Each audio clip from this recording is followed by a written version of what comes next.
Indigo has recently found itself at the center of massive flight chaos, cancelling over 400 flights in a single day. This disruption has, of course, affected thousands of people and brought intense attention to Indigo's operations as well as leadership. Lakhs of people have been affected by this now 8-day-long turmoil caused by Indigo Airlines. So who exactly is behind this company? Well, Rahul Bhatia co-founded Indigo and leads Interglobe Enterprises as the principal owner of the airline. He is an engineering graduate from the University of Waterloo in Canada. Bhatia's family background is in travel. Despite his influence, he maintains a low profile, focusing on strategic growth and operational efficiency at Indigo. His approach has helped transform Indigo into India's largest domestic airline network. Rahul Bhatia has remained silent, though, throughout this 8-day nationwide. Sanam Singh Adzeri, advocate, is joining us live. Sumit Peet, political commentator, is joining us live. Dr. Sharad Kohli, senior economist, is with us on the broadcast. Dr. Vandana Singh, aviation expert, also joins us live. Dr. Vandana Singh, what do you make of the continuing silence of the man at the helm, the man who is the co-founder of Indigo? Why has he not said a word since the crisis began? And even today, when the CEO met the civil aviation minister, we still don't have any statement from Mr. Bhatia. It's a very sorry state of affairs, Uday.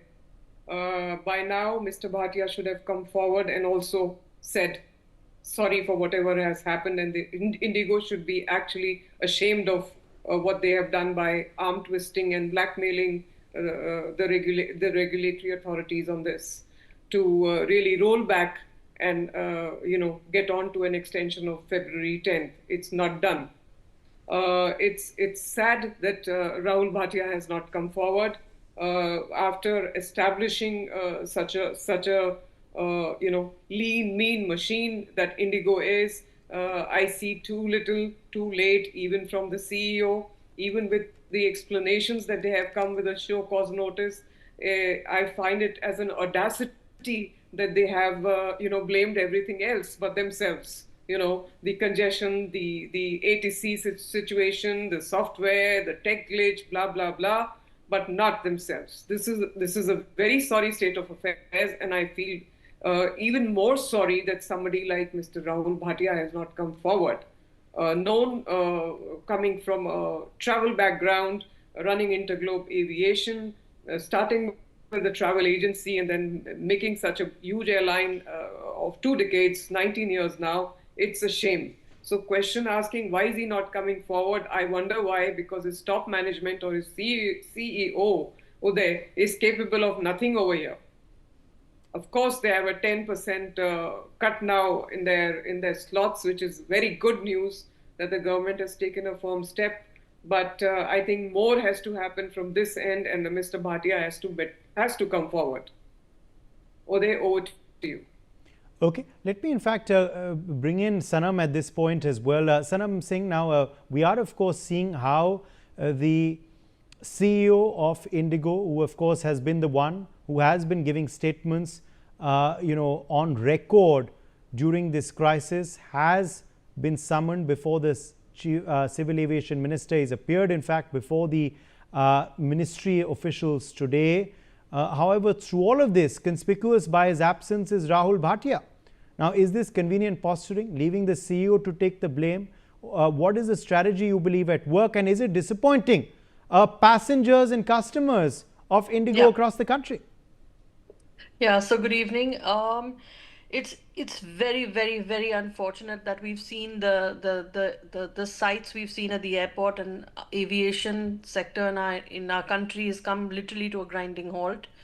I think Rahul Bhatia's silence is echoing, as the speaker before me said, and I think to hang out the messenger to dry and to put your CEO in front as a sort of Balika Bakra isn't necessarily the best corporate policy or policy for any large airline in India. To say, okay, the CEO will go and face the music. I mean, you've been in the aviation business. You've been dealing with, travel as a family business. And today we're looking at a site. I felt extremely, my heart felt sort of sorry for this lady who was sitting, waiting with her husband's coffin, embalmed body, and wanting to transport it to have him buried. And she said, the time is running out, the embalmment is expiring. I mean, the heart-wrenching stories that are actually a human reality on the ground need to be addressed by the management and the ownership. We cannot ignore the human stories. We cannot ignore the fact that somebody's had a bereavement. We cannot ignore the fact that people's, celebrations or maybe a marriage has been destroyed because we've relied on an airline. And to some extent, I would say, the government is responsible with the duopoly for airlines. When you take Air India, Express, Air Asia, Vistara, and Air India and merge them into one, then I'm sorry to say the duopoly also is to blame to some extent. So Rahul Bhatia silence is a factor, but I also feel, are we aiding the aviation sector into being competitive, or is it becoming a duopoly?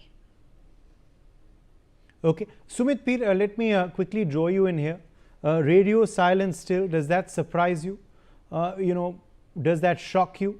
At the end of the day, of course, this is the biggest storm, not just for the company, but for Indian aviation history. World over, there are ripples being felt, there are articles being written, but the man who, of course, is the one who should be leading from the front has left the employees of Indigo to take the blame. They are the ones facing passengers at airports across the country. They are the ones on phone calls and phone lines dealing with passenger queries. The CEO now, of course, being summoned by the Civil Aviation Minister, but the man who should have been in charge, MIA. Uday, thank you very much for having me on your show. What Indigo has done is planned, really thoughtful, and they thought they can bring the Republic of India, Prime Minister Modi, and the aviation industry to its knees. What they have done is national shame. What they have done, they have tarnished the goodwill of this country. What they have done, they have played with the repute of the Bharat and the brand Modi and the governance, what India has been claiming about. They have done it at a time when there was Vladimir Putin was here. All the world's cameras and the media was focusing on this country. They planned it at that point of time. And the man who is in charge of everything is conveniently getting out of the picture, thinking, let me put this man in front. He's a Gora. He will take all the flake. His picture and image will be everywhere. I'll maintain that image of clean because I'm very rich. I can't understand one reason. I looked at the numbers. Last year, they made 8,175 crores at profit. Why could they have not got 165 pilots to meet that regulation? How much do 165 pilots cost? They are making 8,000 crores as profit. That means it is the ego, it is the attitude of the man. I don't care. भाई मेरे पास 8,000 रुपए करोड़ है. I can do whatever I want to do. I don't live in India. I don't know is his nationality Indian or he has even taken a foreign passport. I have no idea of that. The question here is that is the इसे कहते हैं ना पैसे का घमंड. You think you are very rich, you are very powerful, you have these powerful friends, and now you can go and take a panga with the government of India. You don't bother about the people. You don't bother about the shame you have brought to the country. You don't bother about how brutally you are trying to slaughter the aviation sector of this country. You're not bothered that if you look at the CAGR, the Indian domestic aviation is fastest growing in the world. You are trying to sacrifice the potential of this industry because you think you can get away with what it wants. It is not the question of money. With 8,000 crores of profit, how much do 165 pilots cost you? You could have easily got them. You could have hired them. You could have managed them. But you chose not to do it. You wanted to put India into a grinding halt and say, look, I control 60% of the aviation industry. I will set the terms. I will determine the rules. Mr. Minister and Mr. Modi, come to my office. मैं बताऊंगा कल से क्या करना है. What is that attitude? What is at work? And when there is a allegation by a ambulance driver in somewhere in America called Hindenburg बोलता हूँ मैं उसको. Then suddenly the Rahul Gandhi says Adani ko bulao, Ambani ko bulao. Then if there is then Adani and Ambani are called at a drop of a hat. If they do nothing, still you drag Adani and Ambani every day into parliament. मतलब कुछ भी करेगा तो you have to drag Adani and Ambani. But here the man has literally put country in shame. There's a big fiasco which he has done, and he is not even bothered to come and meet the minister, come and apologize to the great nation, come and say, look, there was a mess up. I'm sorry. So you are feeling it, that is, it is below your dignity to even come and say apology. Jo hua to hua. I remember the famous Sam Petroda thing where it said hua to hua. Is that hua to hua? not literally sent. That is what he means. That is why he doesn't bother. He doesn't come. He should have met the Prime Minister. He should have met the Aviation Minister, and he should have apologized to the people. He should have explained why this happened, and he should have given a guarantee. Okay, there was a mishap. It will never ever happen again. So Uday, do you know from the horse's mouth? At the end of the day, look, CEO is an employee. He gets a salary. He gets a repatriation package. Maybe it's a few $1 million of repatriation package. You can tomorrow send him home. Bhai, ye le teri tankha. This is your repatriation package. Thank you very much. But who is responsible? Who is the person responsible for the show? It's not the CEO. He's an employee. The person who is responsible is Mr. Bhatia. And where is Mr. Bhatia? Or Mr. Bhatia feels there's nothing great has happened, nothing big has happened. Okay, hua to hua. How does it matter? I'm rich. I'm famous. I can manage with it. Let me not get my clothes dirty. Something like that. When there's an emergency, I don't want to get politics into it, but when there was an attack, there was a home minister in the Congress era who was, after every 2 hours, changing his dress and appearing in front of the media. Is something like that. He was more bothered about the dress rather what was terrorists doing in Mumbai. Is that kind of a scenario? It is height of complacence. It is engineered dissonance where you seem to say, I do not care. Jo karna kar lo. Is exactly that attitude, and that is the attitude which brought this debacle to the table. It was completely avoidable, and people who are making losses, Air India, other airlines, they are making losses. Kingfisher is slightly profitable. If they could follow the rules, if they had these all things within their reach, why not from IT Indigo? Why not from Mr. Bhatia? That is the question which should be asked. Or you think you are rich and famous and you have a lot of money, you can just go away with anything. Uday, at the end of the day, you look at the international media, look at America, look at Chinese media, look at the articles what are coming. Look at how they are taunting us. Look at how they are making memes about us. Look how memes about Putin have been made. Oh, sorry, thankfully I was not traveling on Indigo. I will be still stuck in India. This is the kind of thing which you have done. I still recommend to Government of India, kindly bring aviation industry into ESMA. And when it is part of ESMA, then these people would be accountable. They will be behind bars by now. This is not a mazak nahi ho raha bhai, that you will stop tomorrow all the airlines, you will not fly any of the airlines and say, it's okay, I'm cool, it doesn't matter to me. But it matters to this country. What if tomorrow doctors do it? What if tomorrow your locomotive pilots do it? What if tomorrow engineers start doing it? What if tomorrow power stations start doing it? Then does it mean that a private ownership means zero accountability? That is the question we should ask. Dr. Sharad Kohli, do you believe it's part of a corporate strategy? What explains this, this curious silence and continuing silence, in fact, this disappearance from, public life, this disappearance from any sort of accountability of the biggest crisis that has plagued this company and the Indian aviation setup, in a setup where there is a duopoly? Well, good evening, Uday, to you, my fellow panelists and Newsx viewers. The best way to do it is just to kick out these two goras. And, as far as Rahul Bhatia is concerned, at this point of time, I'll be very surprised if he's not aware of the debates and discussions like these going on in Indian media. He doesn't have the guts now. I think he's guilty of what he's done. That's what I feel. There are two schools of thought. One school of thought says, I don't care.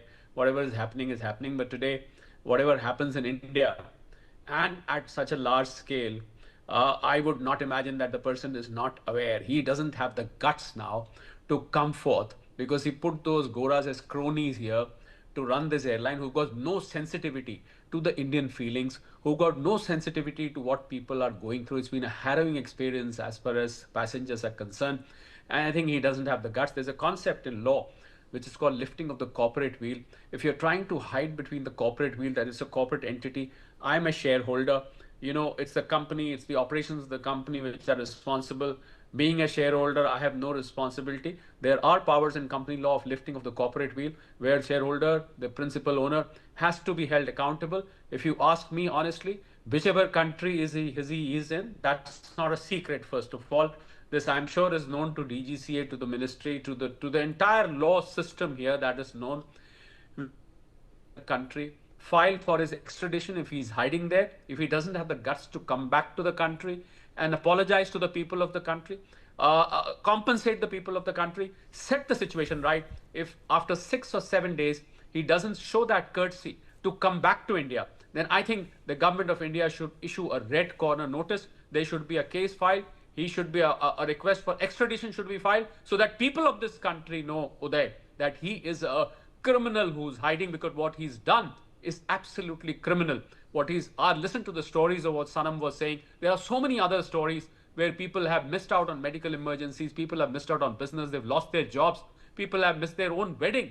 I mean, if this is the story going on, then I think he should be held guilty of criminal conspiracy, of running a company irresponsibly. All provisions of Companies Act should be invoked. All provisions of criminal law should be invoked against him, and a request for extradition should be filed in whatever country he's hiding, because now it is very sure that he's hiding. You cannot be insensitive for 6 or 7 days of what is happening. And the first step is to pack these goras off back to their countries, because then company will have nobody to look after. He will be forced to come forward and designate a person here whom we can hold accountable. As for, I love the suggestion given by Sumit that ESMA should be invoked. All aeroplanes under ESMA should be taken over by the government. We have valiant, Indian Air Force pilots who can easily run these civil flights. They should take over. Other airline pilots should be invoked, and these guys, the management should be set aside under ESMA. Government has powers to take over the assets, run the service themselves. I love that suggestion, and in fact, I must tell Sumit that his suggestion I have picked up and I have been giving on other channels also, while quoting that Sumit was responsible for this particular suggestion. I think ESMA should be invoked immediately, and these Rahul Bhatia should be brought back to the country, not asked to come back to the country. Yes. He should be brought back to the country if he's hiding out there. Okay. Sanam Singh, is he going to face any sort of legal accountability? Do you expect any sort of legal, action as well that will be taken? Will the DGCA summons just be reserved for the CEO and the COO? And will that be the action taken, the stopgap arrangements, or will the buck stop with the head as well of the company? So there are a couple of points I want to make here. Firstly, I don't think the buck should stop with just the CEO because he's an employee. I feel promoters need to be more involved, and this takes me to the moment of sort of 9/11, where one saw an iconic Ratan Tata standing outside the Taj Hotel and comforting those that were in the hotel when the terrorist attack happened. That is leadership from the front line, and that is clearly missing here. But the points I want to make are, this is not a DGCA regulation that came out overnight. This is something that was decided 2 years ago, and we have a very, very capable board. I don't know if you've seen who are the people on the board of directors of Interglobe Airlines. I mean, we have Amitabh Kant there, we have Pallavi Shroff there. We have a number of leaders of society who were aware. I mean, I'm sure as a board of director of a company, whether you're an independent director or an executive director, you're working closely with management, you have quarterly board meetings, there has to be a sense of corporate liability. And I know the Civil Aviation Minister is setting up a committee, but I don't think hanging out a CEO, much like my co-panelists have said, is the answer. At the end of the day, the helm of the company, the driving force of a company is its board of directors, and they were aware of this regulation coming into force in January 2026 for the last 2 years. There is no dearth of pilots to hire. There are capable pilots that need to be given jobs. There are capable aviation experts. We are hiring pilots from all over the world in India today. We are not even limiting it to Indian pilots flying Indian planes. So if that is the question is a big why. Why did the company, and even now, what is the company doing to prepare? Because pilot safety is a fundamental aspect of aviation safety. If the pilots are not getting ample rest, if they're flying 4 to 6 night flights a week when the regulations say it should be 2, if they're not given a rest of 48 hours and that they're flying every 36 hours, these are factors that affect and impact each of us as passengers. It impacts you, me, and every panelist who's sitting here, everyone who's watching the news. So what is the board of directors saying? What have they've been doing at board meetings? I find, very often, sadly, corporate governance in this country has become a tick in the box, a cup of coffee, and a pat on the back. It can no longer be that. So, along with Rahul Bhatia, I would say, where is the board? Where is the senior management? Vandana Singh, is this something now that we're going to see perhaps play out in the next few days about accountability finally? For this biggest crisis for the airline and the decision makers at the airline? Obviously, the government has rolled back the role. They wanted the crisis to end immediately, but there needs to be obviously accountability as well for those who refuse to comply by this rule, for those who because of whose decisions passengers across the country were left in the lurch and were stranded. And here we're talking about lakhs of people, Vandana Singh. Absolutely, Uday. So there is a proper criminal breach of trust over here. And each and every member, right from the top ownership, CEO, and board of directors that I've been talking about, have to be brought on the table and brought to task. There are lots of charges against them as per laws, and they have to face it. They cannot run away from it. And now, before a medical reason comes out, because enough time and leeway is being given here to Mr. Rahul Bhatia and the board of directors to show up. It's just the CEO coming and doing this in front of everybody and saying, I'm sorry, or one-page ad coming out in newspapers here and there saying, I'm sorry. This is not the way it is done, because this sorry doesn't work. This sorry doesn't have any meaning. The people behind it who are accountable, including the ownership, should have come out. And before they give medical reasons, X, Y, Z, this is wrong with Mr. Bhatia, this surgery is going on over here, or what have you, and where are the board of directors, I think all of it has to come out, because accountability is paramount. They have to reply as to why this has happened, and they have to know that this is an incident which will not be forgiven or forgotten by the country, by the people, by the government. They are not going to be spared. Enough is enough. They need to know that, and Mr. Bhatia better come out. So accountability has to come out. They cannot hide now behind a CEO who has nothing but this, which is really sorry, really state of state of affairs over there. Over to you. All right, let me in fact quickly bring in Sumit Peer once again as well. Sumit, now we are of course expecting action to be taken by DGCA. The CEO and COO have been summoned. Also, of course, a certain amount of flights have been curtailed. That's the first decision announced by the DGCA and, of course, the ministry. Do you hope for more as well in the next few days as well? I think, Uday, we have. Is this the start of accountability for the airline? I think we have to look at it at a war footing scenario. It is a national emergency, because this is, see the amount of impact this fiasco has costed to the national GDP. If you start doing a calculation, you might end up calculating few $100 billion. I don't know how much it is, but it will be in billions of dollars, because there's a loss to the GDP of the country besides the repute and goodwill. Now, how do we make sure this doesn't happen again? So what we have done, we have started with, the Honorable Minister was saying that today we need 5 major airlines to come and hit this country. We have to come and do it. And tomorrow, if the big brothers start hitting it, I don't have to take names who, then they will all start saying, kya ho gaya, Modi ji ne apne bande laye.